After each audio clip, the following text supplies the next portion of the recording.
Hello guys, ngayon po ay pag-aralan po natin kung paano po mag-post ng request for quotation sa Feljeeps. Kasi marami pong nagtatanong kung paano po ba mag-post ng request for quotation sa Feljeeps. So sa mga baguhan po, lalong-lalo na yung mga bago pa lang mag-subok mag-post ng mga RFQ or request for quotation sa Feljeeps, ito po ay malaking tulong po para sa inyo.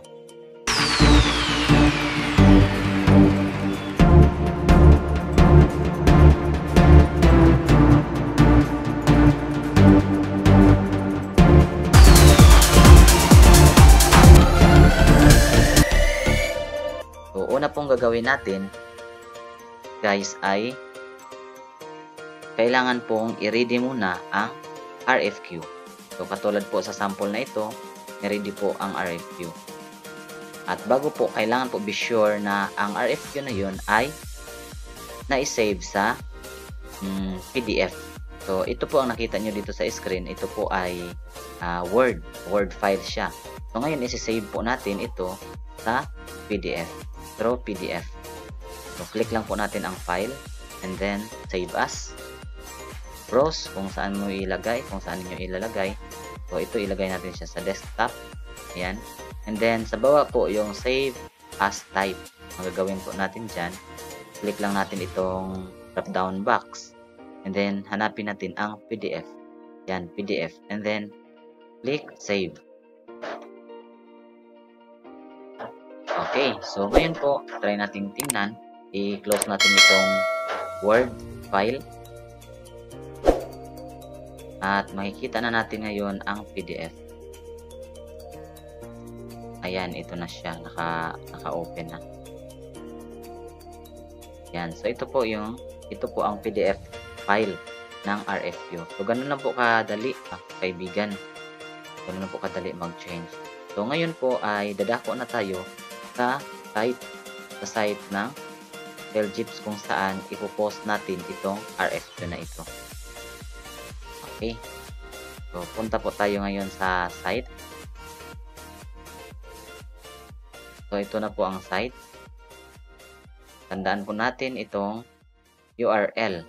So, pwede nating ilagay ang feljeeps.gov.ph. I-type lang natin feljeeps.gov.ph. So, syempre ito siya. Or minsan, kapag halimbawa okay na, katulad po dito sa akin, na-save ko na siya kaagad dito na sa baba. Nakikita na siya. Pag may makita kayong logo na PS Feljeeps, yan na po yun. So, dito, i-type nyo po ang user ID.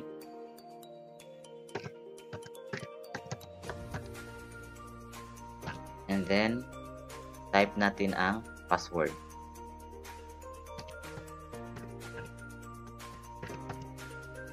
Login.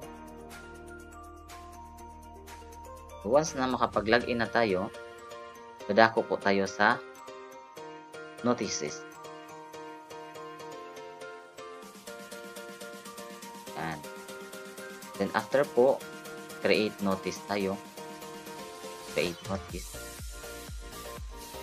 Yan.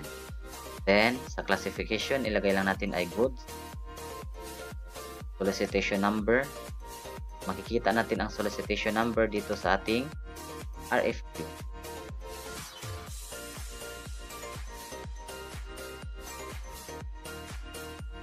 RFQ. So, 2021-04. Yan yung quotation number namin. Ilagay. 2021-04.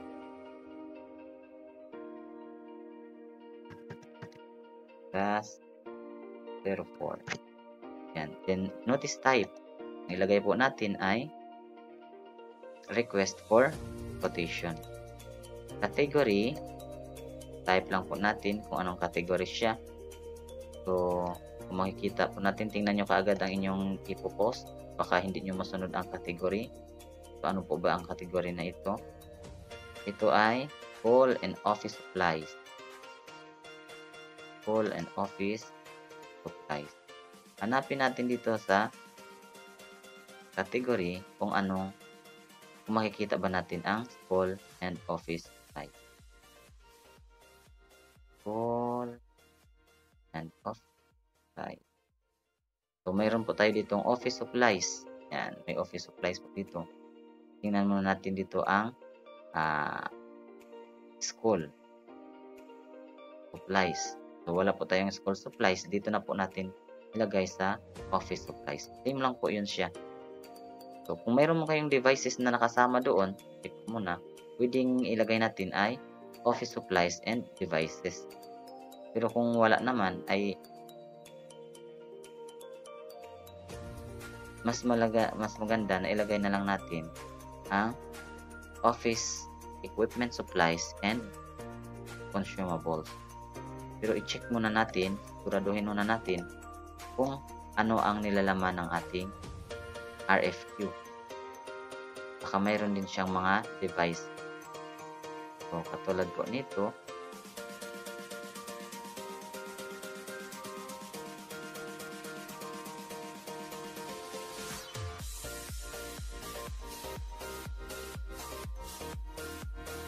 ink,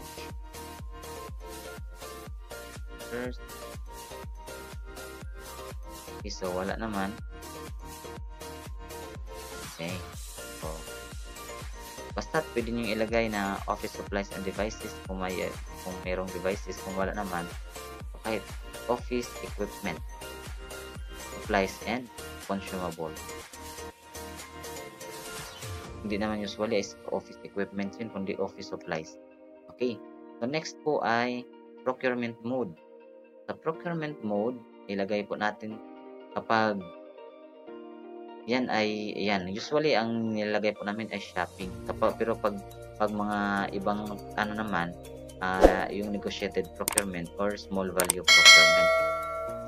Pero katulad sa amin ay 50,000 above ay shopping na talaga ang nilalagay namin.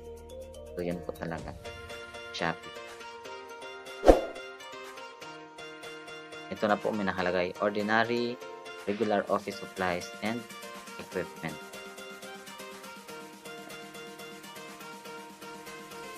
And then, approve budget. Doon po natin ilalagay ang approve budget. Kung ilan ang approve budget. So, ang approve budget, makikita nyo po dito sa taas. Yan. Supply and delivery of school and office supplies, then budget. Yan po yung approve budget. Yan. So, i-type lang natin siya kaagad. Huwag na po tayong maglagay ng kama dahil automatic na po yun siya na mismo na po ang system ang ng kama. And then, publish date. Ilagay lang po natin kung anong date po na publish. Usually po, ang bilang po nito is kapag Saturday Sunday, hindi po siya kasama sa bilang.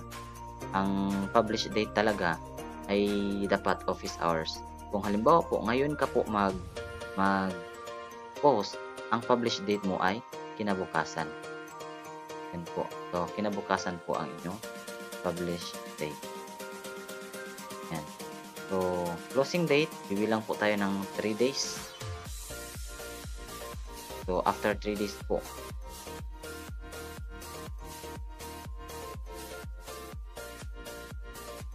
After 3 days. And then, syempre, wag natin kalimutan ang hour. Baka mamaya, ang nakaset dyan is 1 hour. Ang oras dyan is 1:00. Dapat check po natin. Pwedeng sa closing date ay gawin natin 8 or 5. Hindi po kung kailan talaga.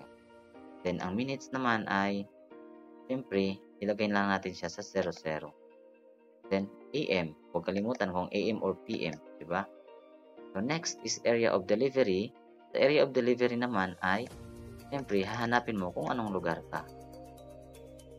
Kung anong lugar po. Dito naman tayo ay nasa Palawan. So, Palawan ang ilagay.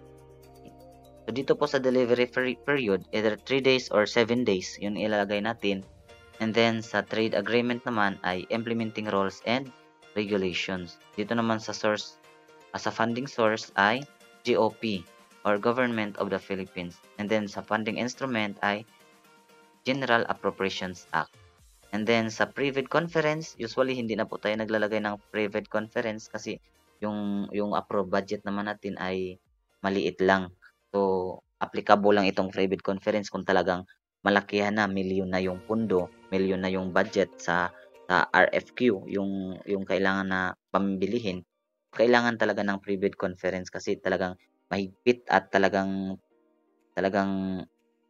alamin in person talaga bago magsimula, bago ang award, bago mag-award or bago ang awarding. So, dito sa atin kahit hindi na at ilagay po natin kaagad ang procuring entity, syempre yung agency na na kinabibilangan mo. And then sa client agency, wag na po nating lagyan. This is optional. At ang contact person naman automatic. Kung ano po yung account mo doon sa PhilGips at nilagay mo doon na contact person, yun po kagad ang lalabas. Ang kanyang pangalan, position, address, at lalo na ang kanyang number, contact number, at ang email, kung ano pong nilagay doon sa system. So, after po nito, click nyo lang po ang continue. Then, sa continue naman, makikita natin kaagad ang step 2 sa notice description. First is yung title. Ngayon, kukunin po natin yung title. Kopyahin natin ang title doon sa RFQ. So, ito po yung Word file, RFQ. And then, kopyahin lang po natin ang kanyang title. Yung title na gusto nating ilagay. At babalik po tayo sa PhilGips. Click lang natin, ilagay lang natin ang title. Click paste. Yan, supply and delivery of school and office supplies. Usually ito po yung mga ilalagay nating title. Siyempre ito man talaga ang bibilhin natin. Dapat magiging specific po pagdating sa title. Ano ba yung bibilhin ninyo? O ano ba yung mga item na yun na ipopost natin? Ano ba yung title doon? Ibig sabihin yung category niya doon. Hardware and mga repairs supplies ba? Or school supplies? So dito po ang bibilihin natin, syempre mga about school supplies, ang ilagay po, supply and delivery of school and office supplies. And then yung description, makikita din po natin dito ang description sa type nyo lang kung ano yung mga bibilihin ninyo. So kahit hindi naman talaga natin siya makompletong mailagay, basta't importante po ay meron po tayong mga description na naipasok din doon. Yan. Sa atin po ay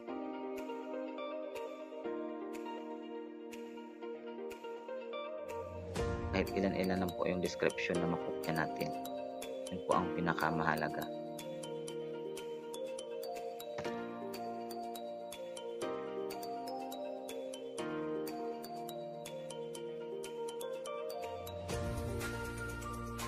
Yan po. So ito po yung description, yung mga item po na bibilihin. Para at least malalaman kung ano ba talaga ang kailangan natin. Yan. So next naman po sa line item, huwag natin kalimutan i-click yung line item. Then, add items. So, select one product and service name. Ano ba yung product and service name? So, usually, lot 1 man lang talaga ito. Lot 1. Sa description niya ay school and office supplies.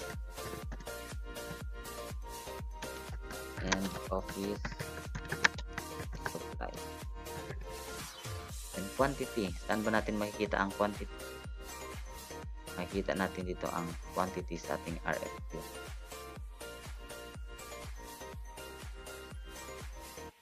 Lahat po ito i-add lang po natin yan. Ilan yan lahat kasi yan po ang quantity. So once na ma-add yun na lahat, balik po kayo sa system ulit at ilagay nyo na ang quantity. Yan. And then select UOM. Ano ba yung UOM? So ito yun siya, yung mga unit ng bibilhin natin. Hanapin natin. So, may rims, box, roll, pieces, paddle, tube, diba? Roll, rim.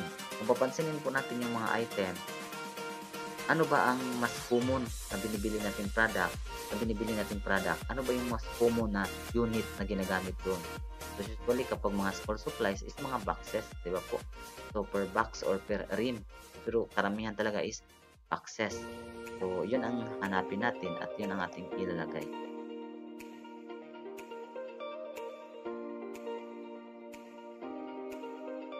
Yan. And then, type po natin ang budget. Ilan po ba yung approved budget? So, ang approved budget ay nakalagay po sa pinakaunahan ng ating RF at yun din ang sinulat natin kanina.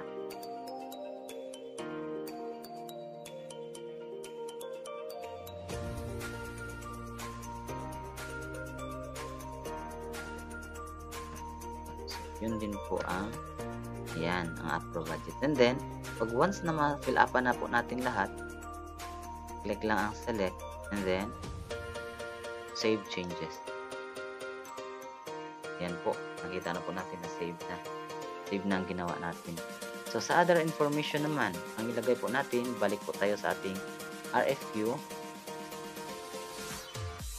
Doon tayo sa Word file. Siyempre, mayroon din tayong Word file na inihanda.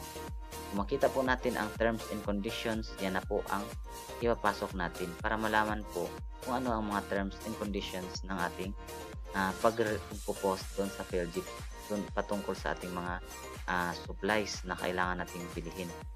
So, dapat ilagay doon kasi kasama po doon sa terms and conditions yung mga yung address, yung kung ano po yung mga gusto nating i-explain o gusto nating gagawin ng supplier para susundin nila kung ano po yun yung pinag-uusapan. So, doon po natin ilagay sa other information. Yan, yung mga terms and conditions. Yan. So, then click continue. Yan. And then, dito po sa sunod po ay step 3. Ang step 3, add associated component. So, dito naman, i-type lang po natin ang document name. Ano ba yung document name? Hanapin natin ulit. Titingnan natin kung ano ang pangalan ng ating document. Yun po ang ating gagayahin.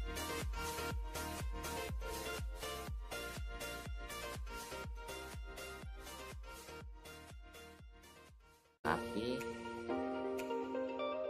Punta tayo dito. Paste lang natin.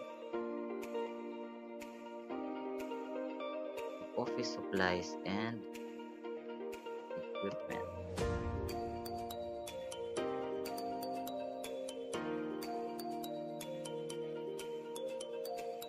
Paiksian po natin kasi hindi na po kakayanin.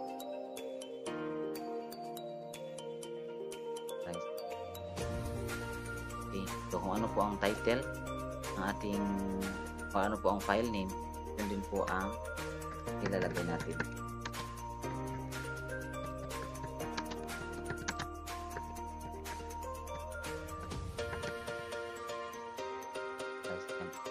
And then content, ilagay po natin ang content is main document. Next is format A4. Then choose file. Click natin ang choose file. Hanapin natin kung saan natin nilagay ang ating file.